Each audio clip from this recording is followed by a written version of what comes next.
Thank you so much, Diane. Thank you for such a warm welcome. It's a pleasure to be here. And this presentation is going to be about 30 minutes.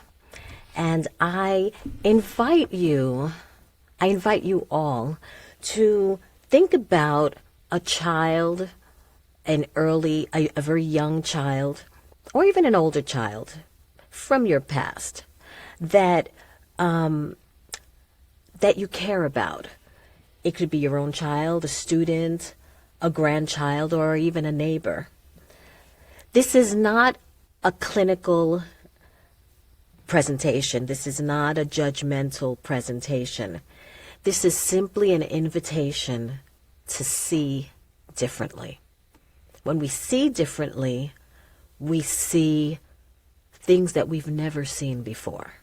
And so I'm going to take you on a journey to pause and examine things in possibly a very new way. I went to a child's home to do an evaluation. And I generally evaluate infants and toddlers between birth and 3 years of age. 98% of my evaluations are done in Spanish, but the language doesn't matter. So I go to this home, and I'm usually just there once. I enter the home, the mother greets me, I sit on the carpet. The child is about 19, 20 months of age, and he sits there and he looks at me. I look at him. I talk to his mom. I'm not overpowering, so I allow children to come to me. If I allow them to just observe me and I'm in their space, they will always come to me. So I'm speaking with his mom, and he gets up and he walks over to me. I'm wearing a sleeveless dress, and he looks at my shoulder, and he takes his little hand and he wipes my shoulder, and he looks at his palm, and he looked back at me, and he looked at my shoulder, and he did it again, and he looked at his hand, and he looked at his mom. And I thought, oh my goodness, this is incredible. The mother was mortified. She said, we have people your complexion that come to our home. He's seen people your complexion. I'm so sorry.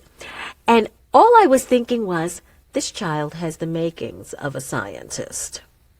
He realized that I looked like chocolate cake.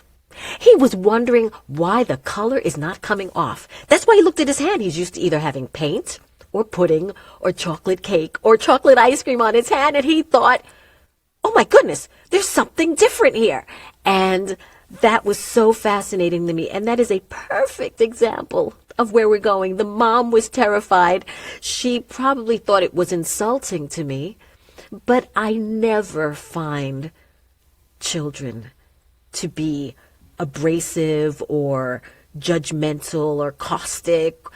Children, I don't see children to have that. So when I am around a child, I see the intrigue, I see the wonder, and I want to take you on a journey so you can start to see that for yourselves. And when you see that, you see so much more.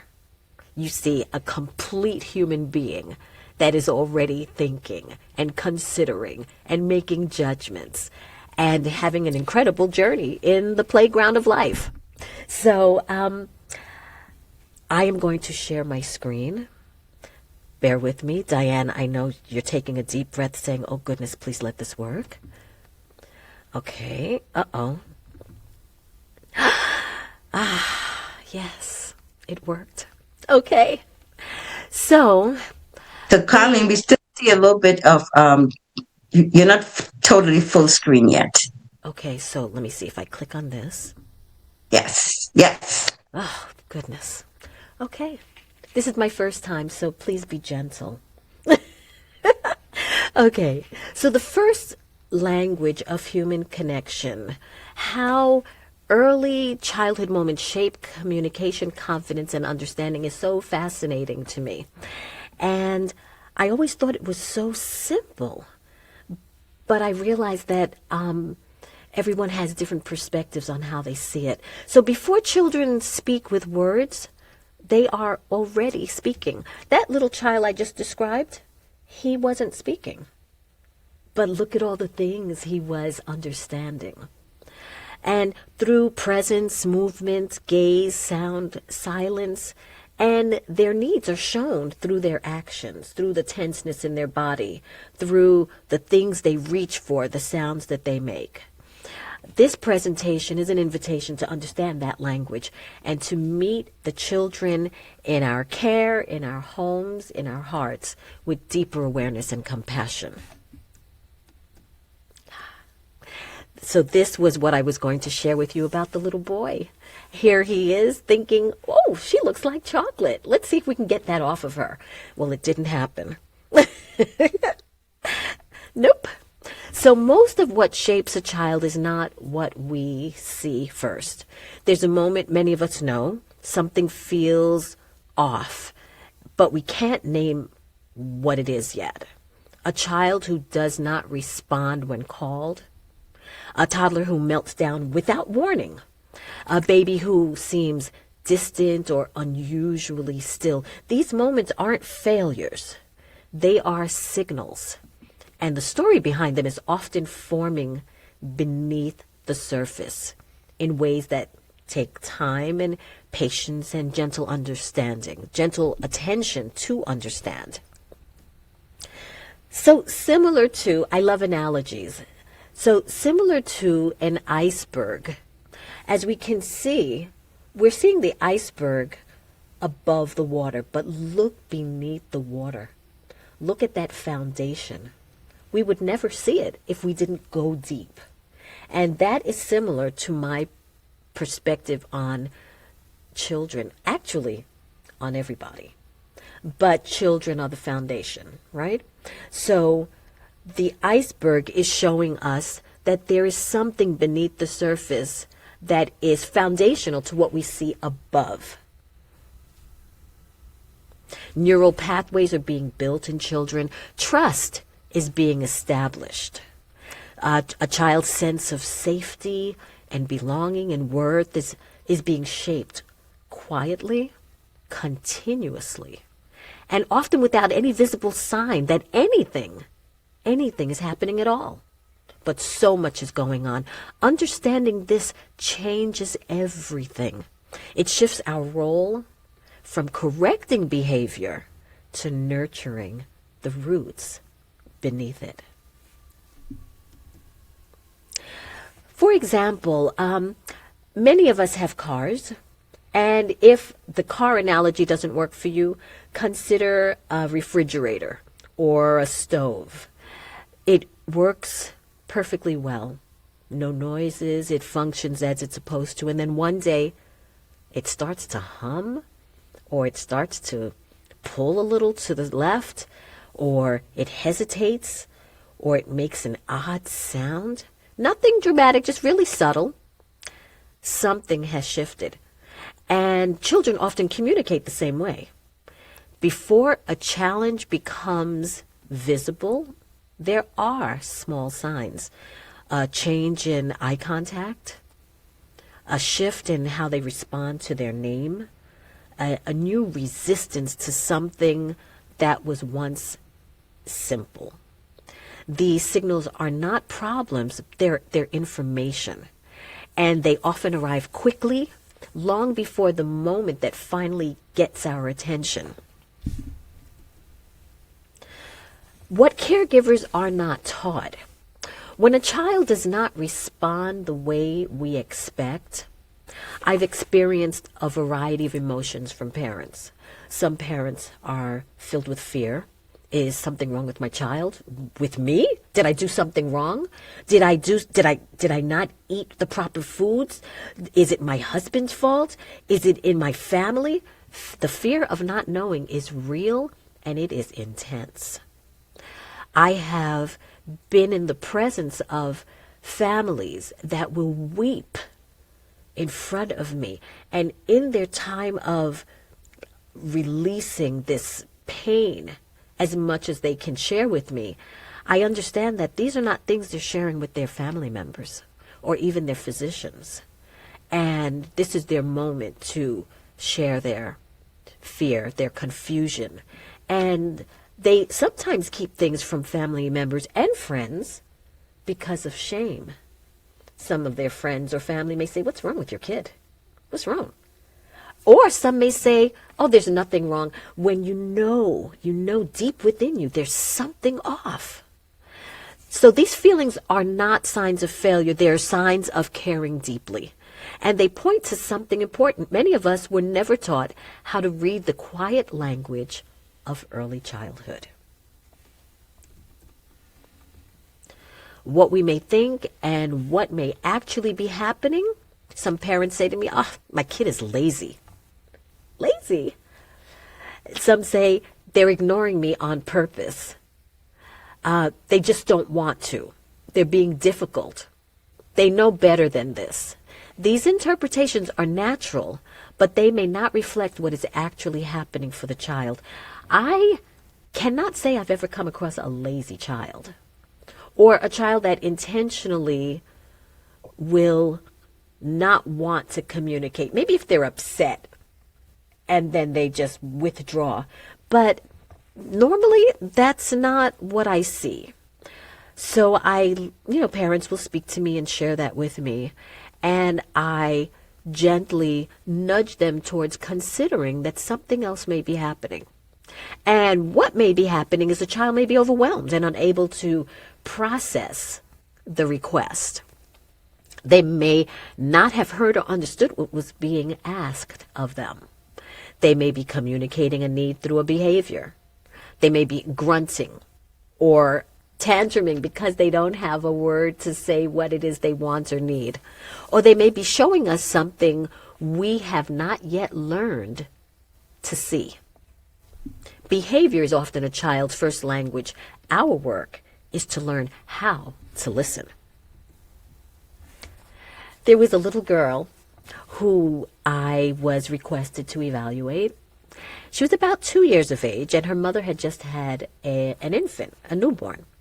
So the mother was breastfeeding her baby. And this little girl who was not speaking picked up her doll, and she raised her blouse, and she took her doll and put the head of the doll to her breast. I cried. I laughed so much I was embarrassed. I was embarrassed that I couldn't control my laughter. It was hysterical. We can see from this non-speaking child that she completely understood the routine. She got it. And so we must look beneath the surface. Another example to help drive the point home, a bamboo is a tree that teaches us something very important about early childhood. And some of the most important growth is not visible at first. My understanding from my studies is that the bamboo will appear to be dormant during years of watering. And within weeks, it will shoot up several feet. Within weeks. That's amazing. I've never seen that, but I think it's fascinating.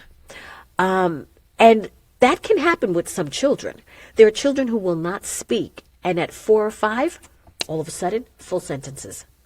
Not even just little words here and there. Full sentences. Silent all along, and then full sentences. I'm not sure what causes that. I don't know if it's fear of speaking, but they're definitely acquiring language all along to be able to then form those sentences. So like bamboo, some growth is hidden first. Bamboo can grow underground for years. Early childhood development works in the same way. Some children need more time, more repetition, more quiet nurturing and nourishment before their growth becomes visible. What looks like delay may be deep preparation. What looks like stillness may be the most important kind of growing. Now, Diane, I just knew that you were looking at my notes when you spoke about the redwoods, okay? So, redwoods, children need support to rise. The tallest trees on earth, the coastal redwoods, do not grow tall alone. They grow tall in, community, Neighboring trees, sharing nutrients, their roots intertwined. So if you look at this image here, their roots are intertwined. So the likelihood of them falling over, I'm sure it's possible, but their neighboring trees give them the strength and the nutrients to remain healthy and to stay upright. When we show up consistently, warmly, and attentively, we are not just raising a child, we are helping build the undergrowth, the forest. How am I doing on time? Doing great. Okay.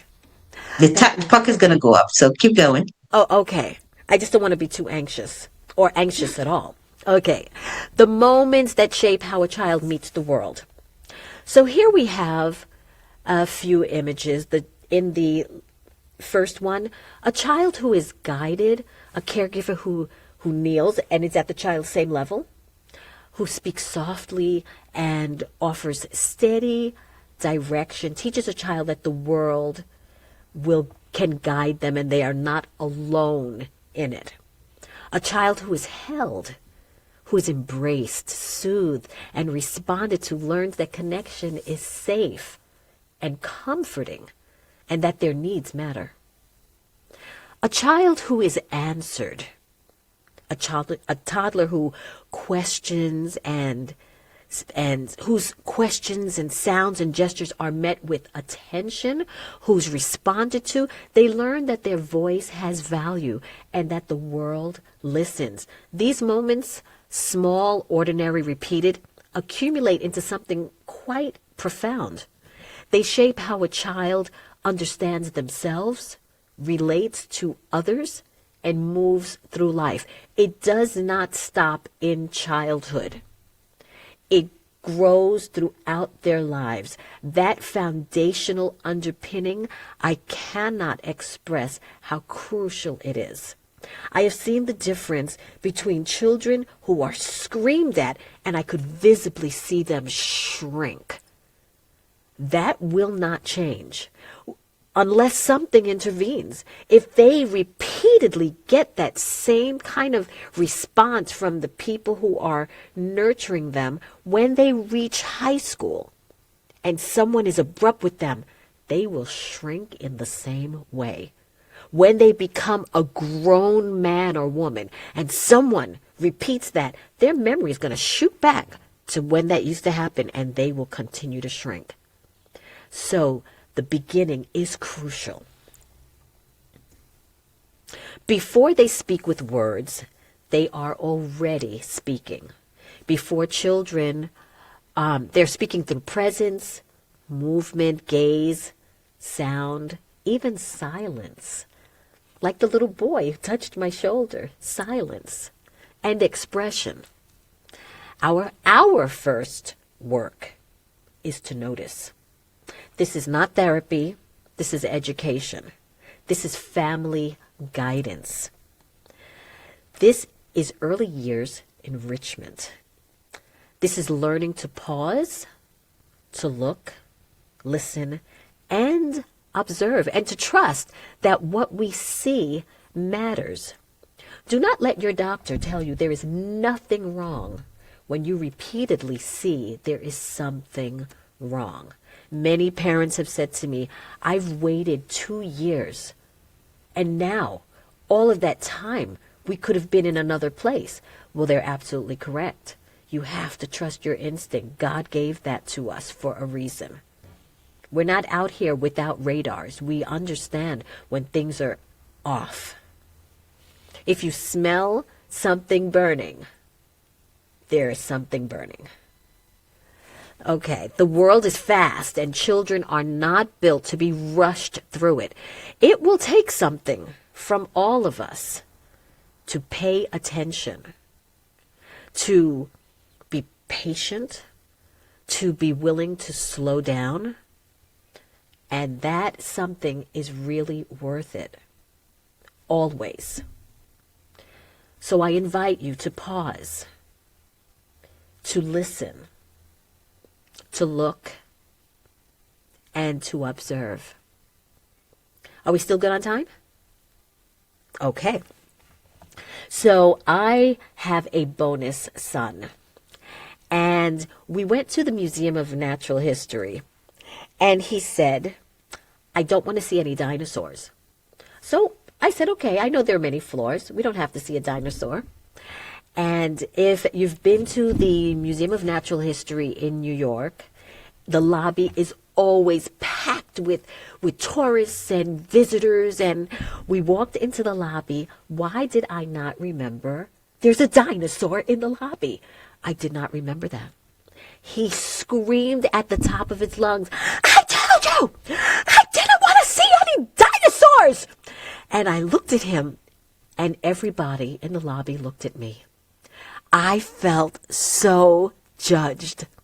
But there we were. I said, let's get online. And he was furious. So we go through the museum. We don't go to the floor with the dinosaurs. He has a wonderful time. Now, he's learning how to tie his shoe, and he was struggling with it. So we came out of the museum, and his lace was loose. And I said, would you like me to lace your shoe? He said, I'm not a baby, you know. I said, okay, all right. So I leaned against a building, and I let him tie his shoe. Now, to tell you, he took about 10 to 15 minutes working on this thing. People were walking past, looking at him and gazing at me. I knew what they were thinking, but I had to allow him to have this moment. It was painstaking, but I had to do it. I just had to stand there. And then he looked at me and said, are you just going to watch me, or are you going to help? Now, I thought that was hysterical, because he arrived at the conclusion that he in fact needed help. So then I helped him, and we went along. The next day, he said, Colleen, will you help me tie my shoe? So I taught him how to tie it twice just to reinforce it, and I walked away from him and went into the kitchen. He comes into the kitchen screaming and jumping up and down. I said, what's going on? He said, I did it. I said, what did you do? He said, I tied my lace. I said, why are you surprised? I've been trying for so long. I said, but I know it. I always knew you could do it. And he just looked at me like, really? He didn't say it, but his expression taught me the plane has landed. He understands that he can do things given patience and support and time. That was a victory. He will take that through his life. So, I don't know where we are on time, but I'm just going to keep going. We have 5 minutes? Oh, wow. Okay. So you're going to have some Q&A. So they're going to have some questions for you, Miss Colleen. uh-oh. Okay, so on the screen clearly is my information. Should you want to connect with me, Diane introduced me as helping parents, but in fact, it's parents, it's instructors, it's institutions. So it's a full ecosystem. I have in beta an app that I've created to assist parents in the moment. And the app is called In the Moment.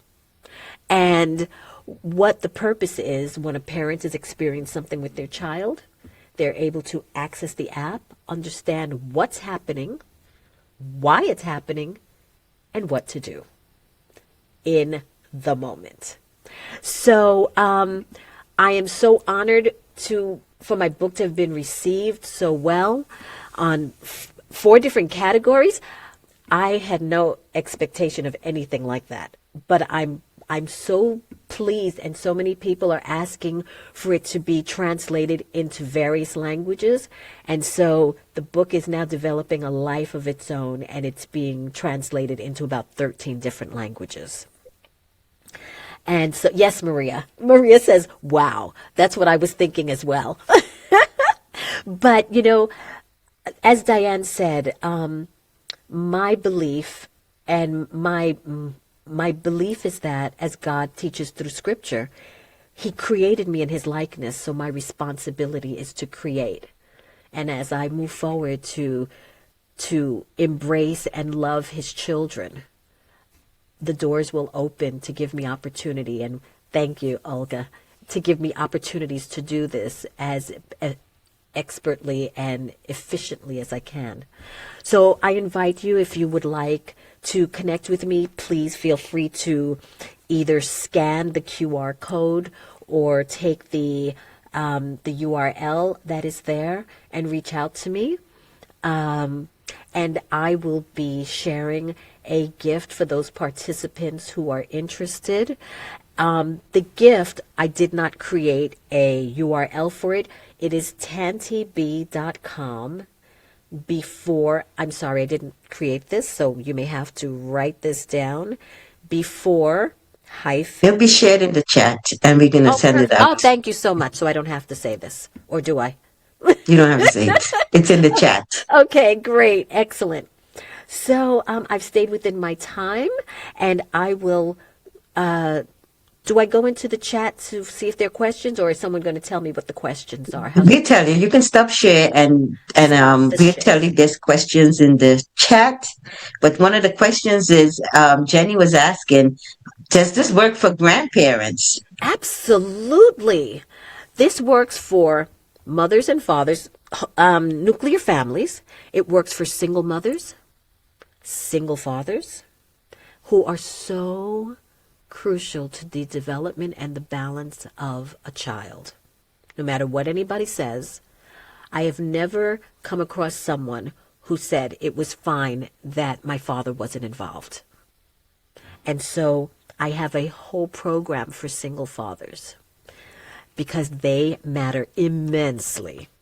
Grandparents, foster parents, adoptive parents, teen mothers, institutions, and I have lots of other things on the horizon. So I'm not going to give it all away at the moment, but do stay connected, and it's been a pleasure.